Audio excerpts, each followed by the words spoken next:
Самосадовый. Как вы подучите, ребята? Хорошо, отлично. Нормально, вообще отлично. Да? Самосадовый көрермандар, бүгінгі күніне қатысушылары доктор Мейжет Кумиталия эже, жана ошондой эле Тілек Усупов, Тілек Мамлекет фондунан жана Амангелди Артыков, жетүүгө биримдигинен жана мен Болотбек Батилов, Семинария гражданское объединение. Бүгүнкү теманын немеси бул өткөн жумадагы жанагы финалдын чыккан ызычуулар эже да. Ошол боюнча сиз же өзүңүз кыскача айтып аласызбы? Эми кыскача айтып берейин, бул берде бир 2-3 кызыкчылыктар кезилип калды. Азыр администрация президенти аппаратты башкаруу күчтөрү 3кө бөлүнүп кетти. Ар ким өз кызыкчылыгын жылдырып атат. Анан ошол эле бир топ жанагы музейдин директорунун мунукусун алып салбады. Ошонун кызыкчылыгын коргогондо топтор болуп калат да. Жанагы топторду карап отурсам, ошол немени караганда мен программасын карадым. Мен баягы бир нерсе болгондо иликтебейин деп карабайм. Анан иликтеп программасын карасам, программасында ошондой экспонаттар, же жанагы театральный представление болот деген эч нерсе жок. Булар башкача ишти жазып атасып көрсөтүп коюп, кайта башка нерсени жазып коюшту да. Анан ошондон да директор билбей калган себеби ошол. Директор кетип калат, директор кетери менен жанагы эки адам кирип келип атат. Аларда чет өлкөлүктөр билишпейт. Адамды качан киресиң деген соң кирип коет, алар дагы подставить этип коюшту да. Анан бердим деп атат. Программада жок, бул программа эң мындай абийирсиздиги, ошол баягы Москвадагы типографияда күйүп кеткен 17 мигрант кыздын жаркын элесине арналган. Өзүңөр ойлоп көрсөңөр, ошолордун жаркын элесине арнаш үчүн, ошондой акмакчылыкка барыш үчүн ошол кыздардын ата-энесинен уруксат алынды алынбады. Анткени ошолордун артында, ошолордун жаркын элесин сактап, Куран окуп, Кудайдан тилеп отурган ата сапасы, сиңдилери, бир туугандары бар. Анан ошондой трагедияны өткөн аял кыздарга арнайбыз деп коюп туруп, жанагыдай шермендечиликке жол ачылат.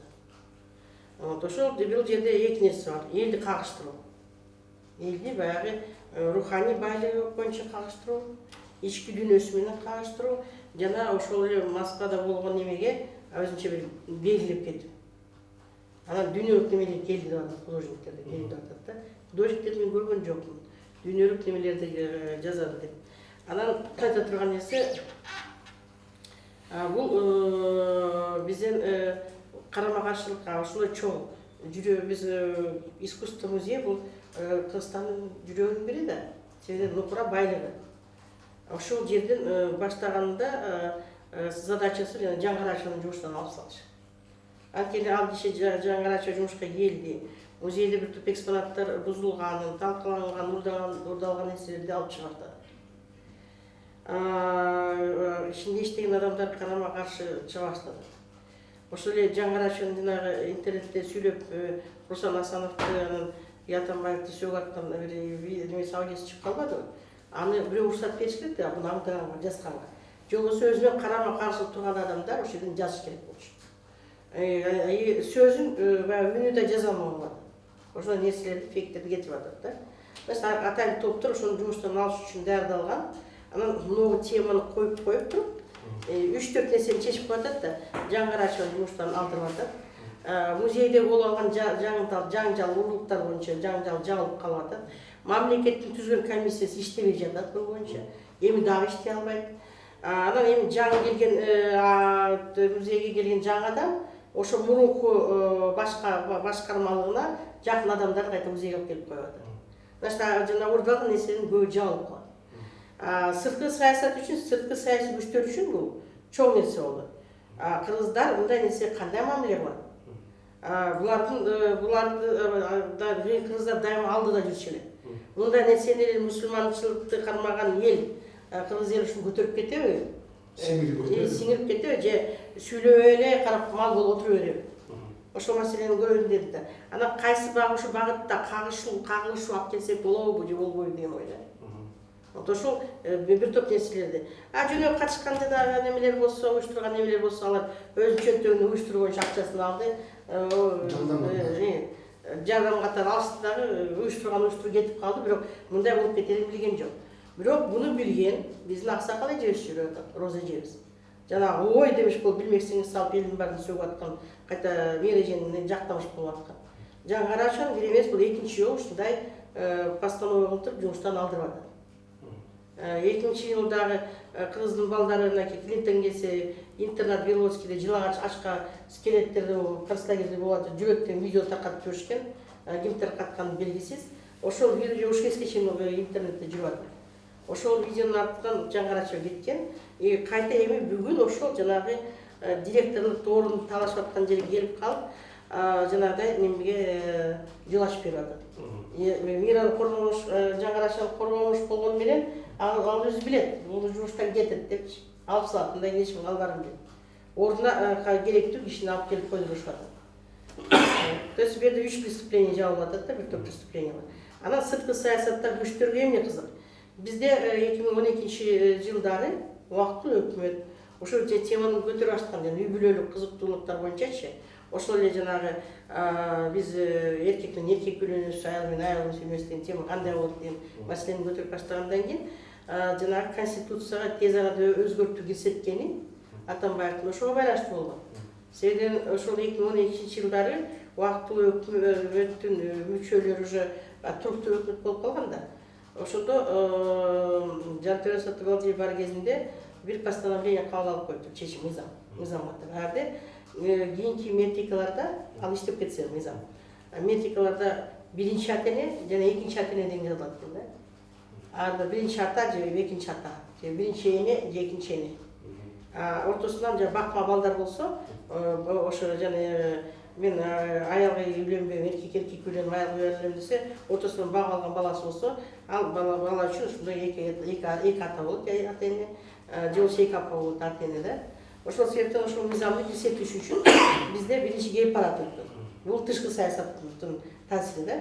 Ошол мыйзамды кабыл алгандан кийин тышкы саясаттарда ушуларды мыйзамды кабыл алдырган, каражат берген күчтөр ошол өз майрамын өткөздү. Майрам эмне үчүн керек? Ошо диний мусулман өлкөсүндө баягы балдардын көп балалуу үй бүлөлөр болбосун, баягы саны кыскарсын, элдин санын кыскартуу аракетте. Элдин санын кыскартуу аракетинде үч маселе кетип атат. Бул жанагы абортторду айтып атат өткөндө. Сразу эле чөгүп кетти деп ар бир баланы чөгүп кетти деп коет дагы, анан канча деген келиндер төрөй албай жатат. Значит, биздин саныбыз көбөйбөй атат. Анан экинчи жанагы ипартияшы деген ар кандай жанагы свечкаларды биздин айылдагы сетевой маркеттен бири-бирине сен ушу менен дәрленсең жакшы болосуң деп жанагы токумсуздук алып келип атат да. Ушундай согуштун арасында калып калдык биз. Анан ошондуктан жанагы коррупция демиш болгон митинг дагы, анан кийинки мынакей музейде болгон окуя дагы билишети ошол маселени мыйзамдаштырып, мамлекет деңгээлинде уже иш алып барууга жол ачуу маселеси болуп атат. Антпесе президентте премьер өз оюн бүгүн айтмак бул болгон окуя боюнча. Эмне болду? Иликтөөнү баштамак. Госкомитет национальной безопасности президент сразу задание бермек болчу. Премьер бермек болчу. Эмне үчүн ушундай болду? Эмне үчүн ушундай эл аралык деңгээлде уюштуруп аткан нерсеге мыйзамсыз мындай нерселер кирип кетти деген биздин УКМК буну текшериш керек да. Алар эч ким текшербей отурат. Президент билбесеңиз салып отурат, премьер билбесеңиз салып отурат. Себеби деген эркин чыгып калса жанагы постановление жөнүндө айтылып калгандан кийин ишке кирет деп. Мен классташтарым биздин таласта көп немистер Германияга кеткен. Ошолор интернеттен жазышып атты. Ай, силер кыргыздар эмне болуп атасыңар? Ушундай чечимди кабыл алып атып 12-жылы. 13-жылы жазса да мен түшүнгөн эмесмин. Гей-парад болуп атат, силердин жана мыйзам ишке кирип атат десе да, булар эмнени кел жүрүп атат деп алыста жүргөндөн билбейсиң мен. Тем более ал жөнүндө мындай тымызын сөз болуп жок болуп кеткен. Анан ошол көрсө Германияда 16-17-жылы кабыл алды. Бизден кийин 5 жылдан кийин Европа кабыл алып атат ошондой чечимди. Жана Умайнин собору күйүп кетип атат, христианстык баалуулуктарга кол салынып атат, мисалы айтсак да. Просто жанагы эми ата эне деген болбойт. Ата эненин ордунда биринчи төрөткөн, экинчи төрөткөн деген билип коет да, биринчи төрөткөн атасы, экинчи төрөткөн апасынын ордуна кетет, эркек киши да, эркек киши жай алышы деп. Первый родитель, второй родитель кызчы. Ата эне деп баса белгиленбейт да. Белгиленбейт. Биринчи ата, экинчи ата. Биринчи төрөткө биз эми дословно көтөрсөк биринчи төрөткө дейт. Кыргызча бизде кандай жазылды мен билбейм. Ошондуктан жанагы ушул мыйзам ишке ашыш үчүн жазылган нерселер болуп атат да. Жанагы спектакль кирип кетиши, эки нерсенин ошол мыйзамды тегерегинде кийин иш алып барып кеткенге, жана жылагыш келген эркек жигит менен аялдын дана залоодан илинген нерселерди дана залоого отуруп, баягы анын эл ичиндеги баягы диний күчтөр бар да, диний күчтөр менен мындай булар эми светский дейт да. А светский деген бул илимдүү адамдар деп коет. Билимдүүлүктү белгилейт да. Анан светскость деген менен диний дегенин карама каршылыгына алып келет дагы. Анан мамлекет талашып тартышып жатып калган керек. Себеби сырткы саясий жактан мынакей азыр Кызыл сууга, Кашкарга Газпром жылып баратат. Аны өткүзбөгөнгө аракет кылган күчтөр бар. Сирияда да ошо жанагы газопроводдор өткөн жактарда чоң чатак болбодубу? Анда мындай деп ойлосок болобу, анда болуп аткан иштер азыркы биз Кыргызстан шоусунун жана УТКнын же ОЗС ичинде болуп атканга жарака салуу болуп эсептелинет. Жарака салуу болуп атат. Мен сага айтып кетейин, Токаев келердин алдында бул мамлекет уруксат бербейди деп атат, бирок ошол темеде 4 киши чогулса кууп чыгышат. Ошол эле жанагы бози тигип ак элчиндер өз культурасы дана называть десе жок тиги шар четин Боталевке барып туруп ошол жерде тиге бергиле бозиңер деп атат. А эмне үчүн ошол митингде, баягы акыркы митингде коррупцияга согуш демиш болушуп, чыккан адамдардын аброюн көрүптүр, кандай адамдар чыкты. Керек болсо Казакстандан бир кезде Кыргызстанга кирүүгө тыюу салынган инсандар киришти. Алар эмне үчүн биздин ГКМге карабайт? Анан ошондой сон митинг болду, шыпырып эшиктин алдын тазалап кетти деп мактанып атабыз. Арды мышыктарын көтөрүп, мышык менен жашаган, күчүгүн эшиткендердин баары келбеди. Эч ким эчтесе деген жок, ар кандай немелер.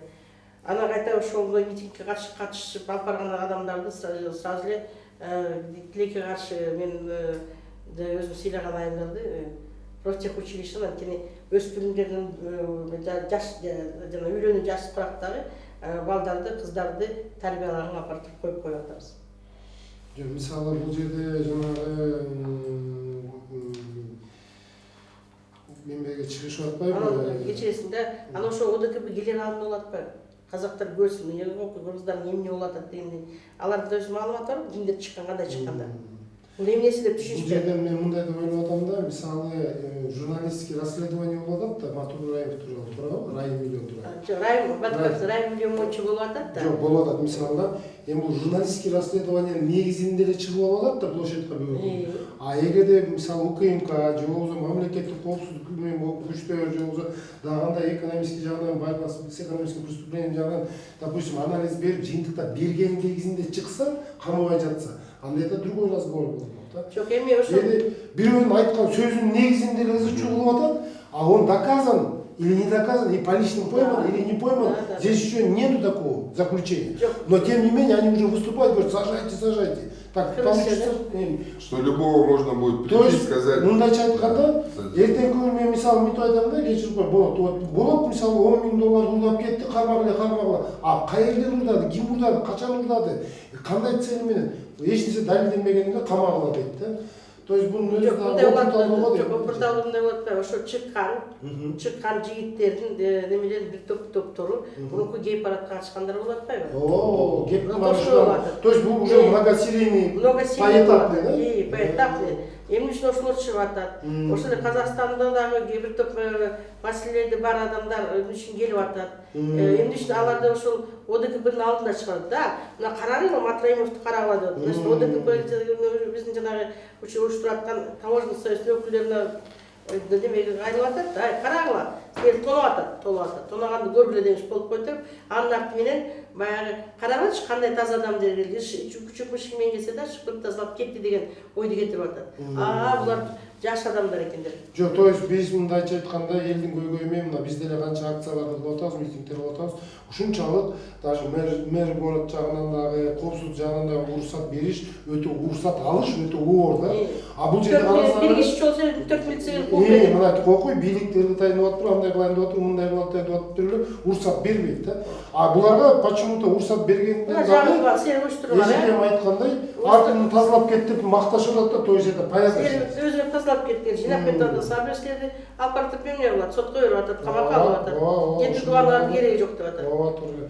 Бул жерден үй бүлөлүк баалуулуктарды талкалоо, жана могу алдыда келаткан шайлоолорго өздөрүнүн немесин, күчүн жана таасирин тануу. Анан дагы айтат, Миражан Карашевди жумуштан алып салышты. Мени алып салды дейт да. Анан жанагы уурдалган көп нерселерди жаап кетип атпайбы? Анан ошол мен билем жумуштурганын, ошо биринчи немелерге таасир бергендер. Бул Каптагай Фемли мырза, идеолог. То есть анда мындай кардинал болуп атат да, кардинал. Кардинал болуп атат, табыйдын кардиналы билинбес. Аны стратегиялык институтту башкарууга алып келип атат. Национальный стратегический институт ошол эле күнү алып келип коюшуп атат.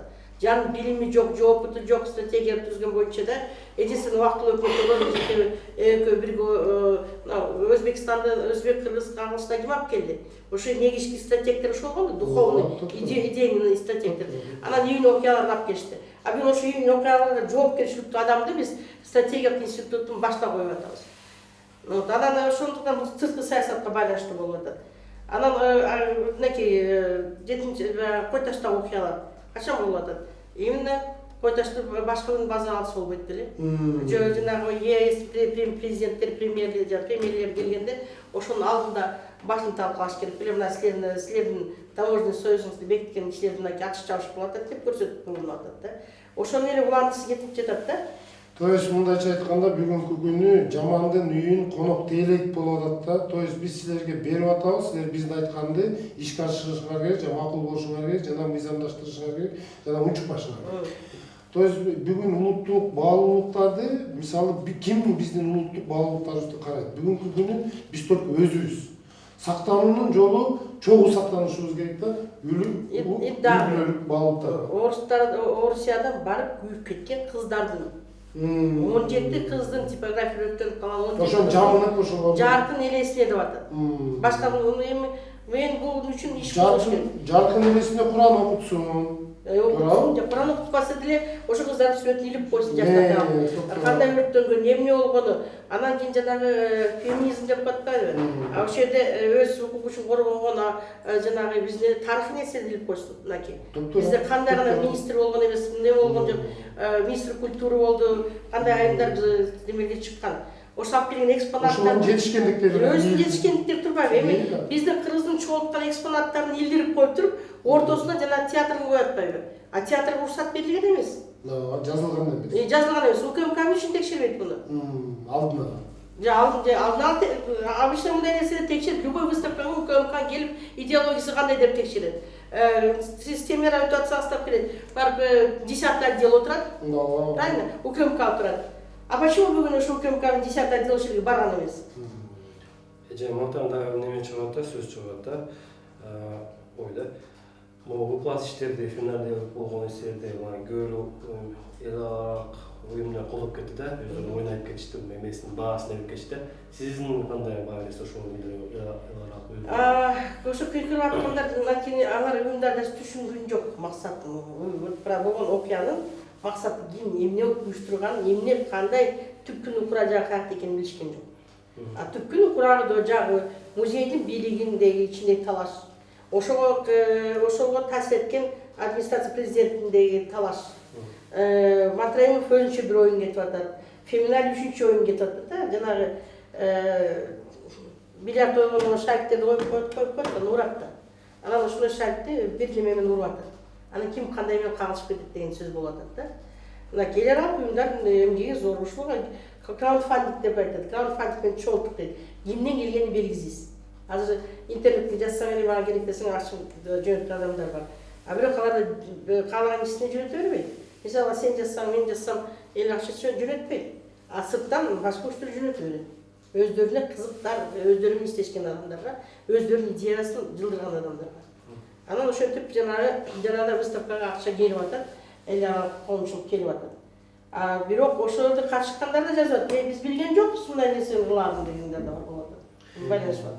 Эже мындай болуп калышы мүмкүнбү? Биздин өзүнүн жерибизде өзүнүн акчабызга, өзүнүн закондорубуз менен өзүбүздүн балдарыбызды ушундай пластик нерселерге норма катары кесип коюп. Ал үчүн образованияны азыр карап атпайсыңарбы? Мына шайлоо алдында мен бир жылдан бери өзүм Куундукта калдым, айденегимде Куундукта. Бирден болсо эле директорлорду алыш үчүн бир шайденекти көрүшүп да. Департамент образования былтыр алышты аракет кылды. Анан ошо жаңы Жанна Араева деген кыз мага таң калтырып атат. Себеби деген ошол ким экенин тастайын деп атам. Себебиден Алмаз Кененбаевдин жээндери Араева деген жээндери бар. Ошол өзүнүн пласт иштерине өзүнүн тажиребин колдонуп атат да. Бизге менин офисимде болгон окуяларга түзөн-түз ошол баланын тажиси катышкан. Анан көрсө департаментте жумуштан алыш керек образованияны, 23 мектептин директорлорун алыш керек экен. Шайлоо алдында өздөрүнө керектүү нерселерди коюш үчүн кетип аткан иштер да. Бүгүн ошо музейде дагы иштеген жаамат, жана музейде аябай баалуу нерселер бар да. Баалуу нерселер уурдалгандарды жаап калыш үчүн ал жааматтын да тиешеси бар да. Анткени жаамат айткан жок да, мындай картинаны каяка кетти, мынага деп айткан жок. Неме кылдырбай атат, не деп койчу, инвентаризация. Значит, ошону жаап калыш үчүн, значит, ошол картинадан буга чейинки кылынган иштерди жаап кетиштин амалында моундай нерселер болот. Мисалга айтсак, ошол эле картиналар Роза Исаковнага канча подарка кетти экен. Анткени ошол музейден директорлорго деп канча сүрөттөр берилген, президенттер канча сүрөт кетти экен. Ошол сүрөттүн ичинде подлинник барбы же копия келдиби? Бул аябай нерсе да. Анан биздин баа жеткизип айтабыз да, биздин байлыгыбыз мамлекеттин. Мен бүгүнкү күн ушул тууралуу мындай деп ой пикир тууп алат да, эгерде бүгүнкү күнү мисалы бизге ушундай нерсени ыргытты коомчулукка, жат көрүнүштөрдү да бүгүнкү күндө.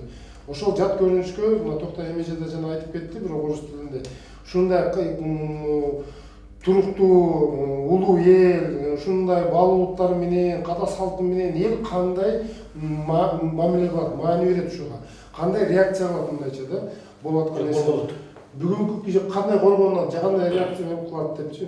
Ошого бүгүнкү күнү мисалы коомчулуктарда мен Кудайга шүгүр рахмат айтам, коомчулуктардын баарына, эл журтка, региондогуларга бүттүгү позитивный мындай көз караштар менен, могу туура эмес, биздин балыбыз бул деп эле чекчен эжелер чыгып атат деп Токтой Эмеже да айтып атат.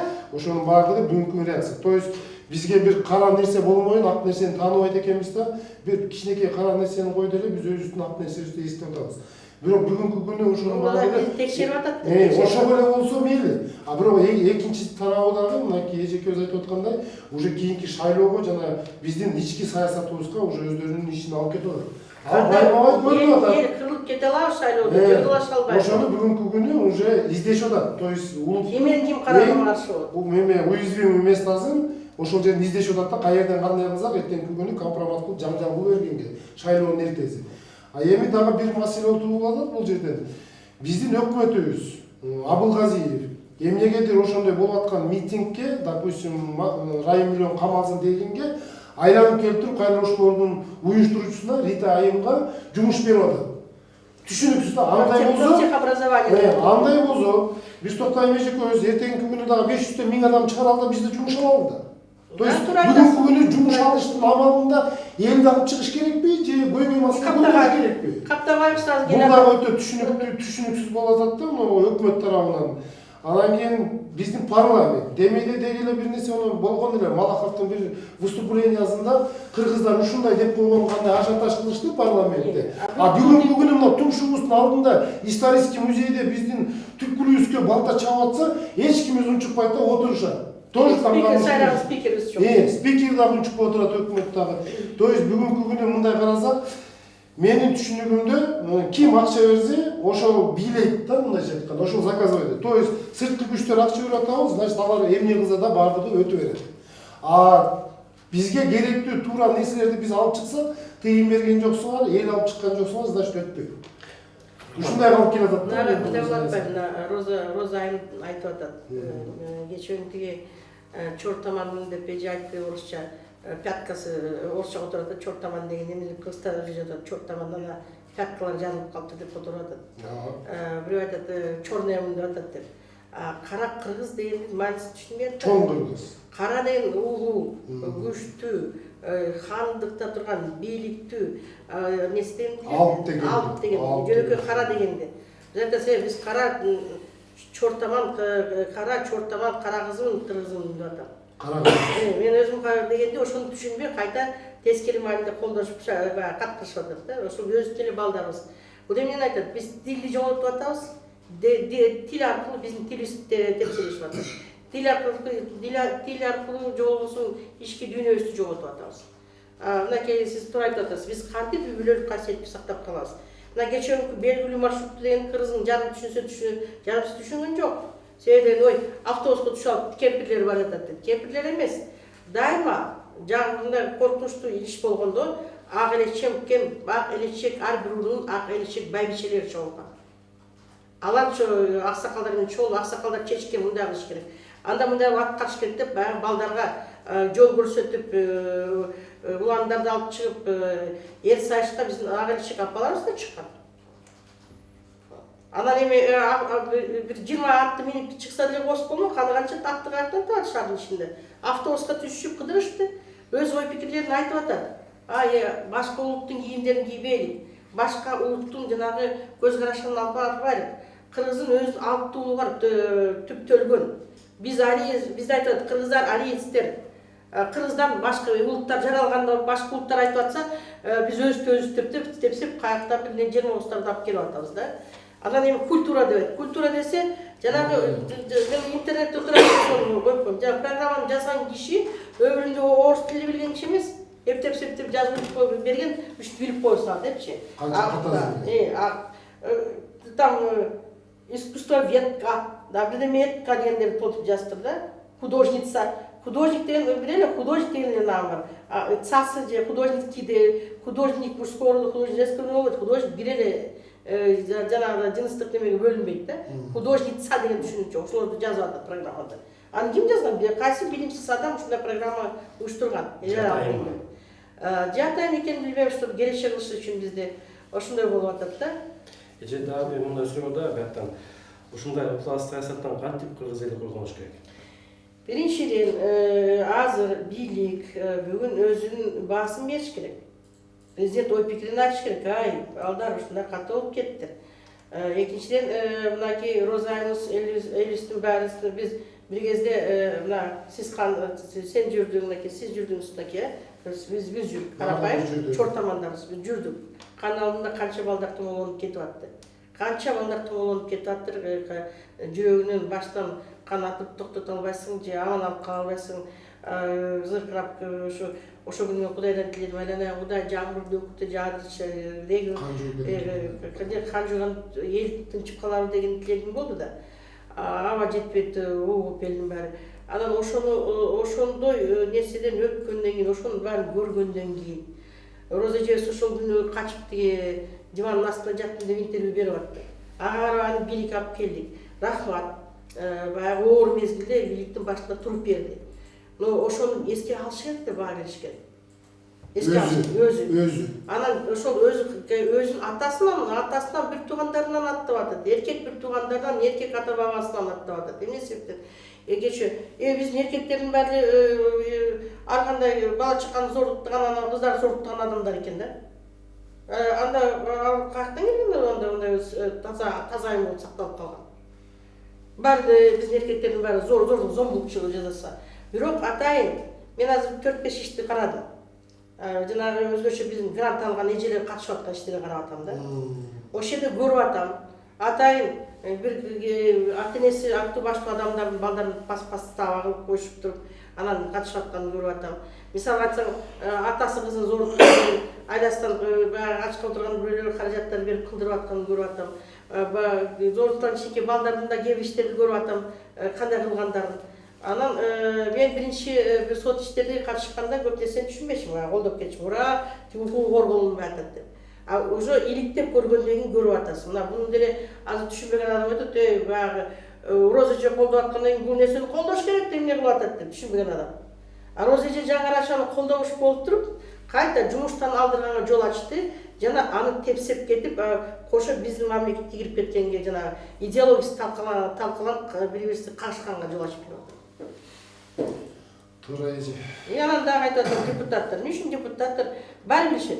Жанагы өткөн мезгилдин президенттен түшүнүн жок экенин билишет. Андай мыйзам жок экенин билишет. Өткөн мезгилдин экс-президентинин махкама деген бизде махкама жок. Биз болсо бюджеттен акчаны бөлүп берип атабыз. Эжеси өзү миллиардер, Мадридский клубтун члени деген сөздөр кетип атат. Ал клубка кириш үчүн эң баган адамдар кирет. Мисалы АКК кире алган эмес, Парижский клуб же башка клубтарга биздин бай президенттерибиз да кире алган жок, өкүл болуп. Анан ошондо чоң каражат фондуна кыска мөөнөттө 7 апрелден кийин жер жайнаган каражат келди.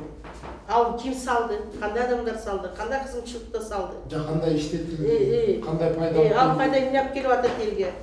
Чет өлкөдөн келип аткан каражатка эмне кылынып атат? Кандай саясат колдонуп атат?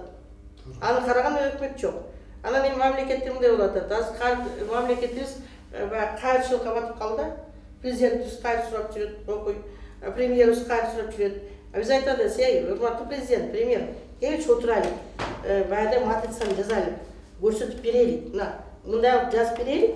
Анын кереги жок. Кереги жок. Кайсы жерге барбасаң урналар турат. Каяка барба? Банктарга барасың, урналар турат. Бир 10-15 компания бар. Алар коомдук фонддордо жазылат. Ичине каражат банкага сууда кетип атат. Тиги биреги баланы сүрөттөлүп коюшат. Ал акчаны кандай колдонуп атат? Кандай топторго берип атат? Чет өлкөлөрдөн диний фонддор кандай акча берип атат? Кантип колдонуп атат? Ошол эле керек болсо мечиттеги садакалардын баары кандай бекитилиш керек? Башка өлкөлөргө барсаң, анда пломба турат. Пломбада ким кайтарат? Мамлекет кайтарат, соцслужбалар кайтарат, жергиликтүү бийликтин өкүлү кайтарат. Анан алып чыкканда эзептейт. Ошол жерден айыл өкмөттөр чогулат, бири-бири эзептешет. Мынча сом биздин вилаятка же биздин районго жардамга мынугу немеге коомчулукка түшүптүр. Ушул коомчулуктун акчасы там мындай балдарга бериптирип, мындай оюндарга бериптирип, күзгү же кышкы отчет деген декларативный отчеттор болушу керек. Андай отчеттор жок. Керек болсо ошондой кайыр сураган фонддор бүгүн крупный компаниялар болуп атып, тамдарды салып атат. Бүгүнкү болуп аткан окуялардын сиздин оюңузча залакасы эмне кандай чектет? Жок, залакасы эмес. Бул ушу менен токтоп калабы же кетеби дагы? Биз кандай коргонуш керек? Биз коргонду айтып атпайм. Президент менен премьер. Азыр чоң чогулуш кылыш керек, угуш керек. Анан баягы өзүнүн эле баягы 5-6 элдин үнүн угуш керек. 5-6 грант жеген айымдар бар. Жанынан чыкпаган. Розыжеден башка 4-5 кишилер бар, баарын бийликке өткөзүп берип атат. Алар грантта менен иштеген айымдардын эртең көз караштары кандайдыр, ошолорго таянып калып атпайсызбы? На самом деле бизде азыр саясат кандай болот? Энеликти кантип сактайбыз?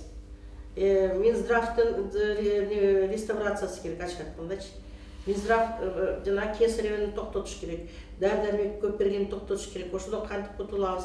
Элди жарды кылып аткан дары-дармек жана медицина. Экинчиси билим берүү. Билим берүүдө мынакей канча деген ким чала болдулар бизге билим берип атат биздин балдарга. Калтырып кетип балдарын багыштап акча табып калтырып кеткен ата-энелер алыста жүргөн. Биякта балдарды ким тарбиялап атат? Кайсы мектеп тарбиялап атат? Ошол нерсе болуп атат. Биздин Кыргызстандагыдай көп жеке менчик мектептер жок экен иште.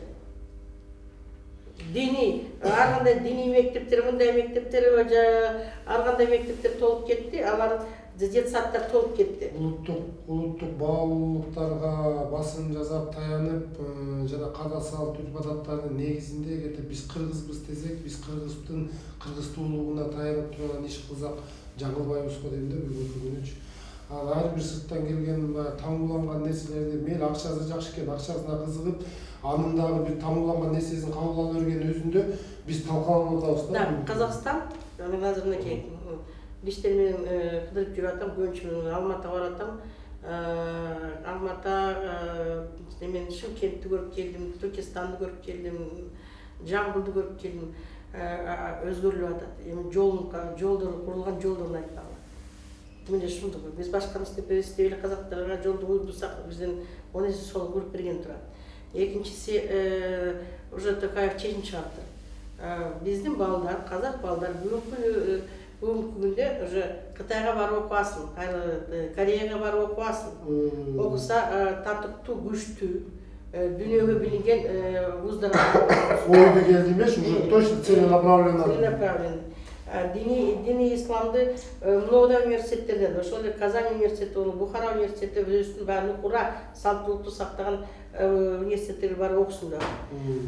Жанагыдай ошол жерден деле келип алып туруп гектар жерлерди басып алып, чөйрөттөр көлүктөр келип алып казактарды бисетпей жаткан территориялар бар экен, жанагы бүркүтчү, Ысык-Көлдө азыр ушул бүркүтчүлөр, Аравиянын бүркүтчүлөрү келип алып, алги казак элин эч ким бисетпей коюптур.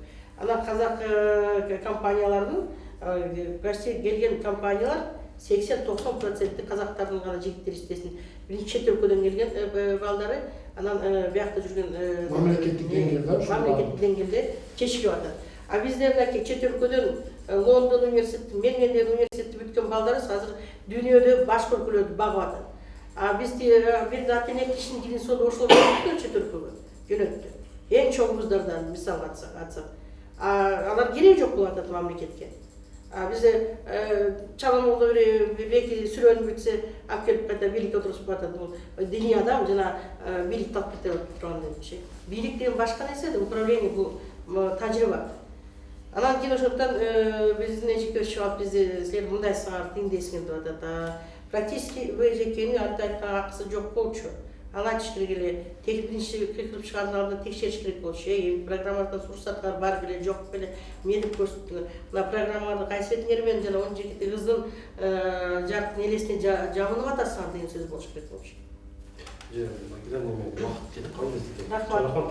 Биринчиден силерге чоң рахмат, жакшы теманы көтөрүп чакырганыңарга. Анан мен ойлойм, биринчиде биз концептуально иштешибиз керек. Кыргыздын тарыхый өзүнүн философиясын алып чыгып туруп, мамлекеттик идеология кылыш үчүн мына байбиче кандай болгон, аксакалдын ролу кандай болгон, кийинки немелер кандай болгон, калпак төрт тарабын үчүн ачык болгон, өзүнүн калпагыбызды кайрып келиш керек, ак жообузду кайрып келиш керек деген нерселерди көтөрүп, жанагыдай алдыга чыгып байбичелерди ээрчитип алып барып, ошо керек болсо мынакей тойлордо жана ичик-жеге көп ысырапчылыктарды токтотууларды көрсөтүп жатпайбыз, биз айтып коюп ошолорду көрсөтүп, кыргыз ысырапчылыкка жол берген эмес, мисалы айтсак. Ошол нерселерди айтып, биринчиден ден соолугун сакташ керек айылдардын. Төрөт маалында туура айтасың. Миллион доллар, почти 50 миллиард доллар оборот кылып атсак, көп болсо бир жылда 30 миңге кыскарып атат жыл сайын. Бир жылда 50 миң бала төлөйт экен, 50 миңге 1 миллион сомдон болсо 50 миллион 5 миллиард сом болот экен. 5 миллиард сом болгондо ушул 50 миллион сомдой эле. Она вклад на будущее.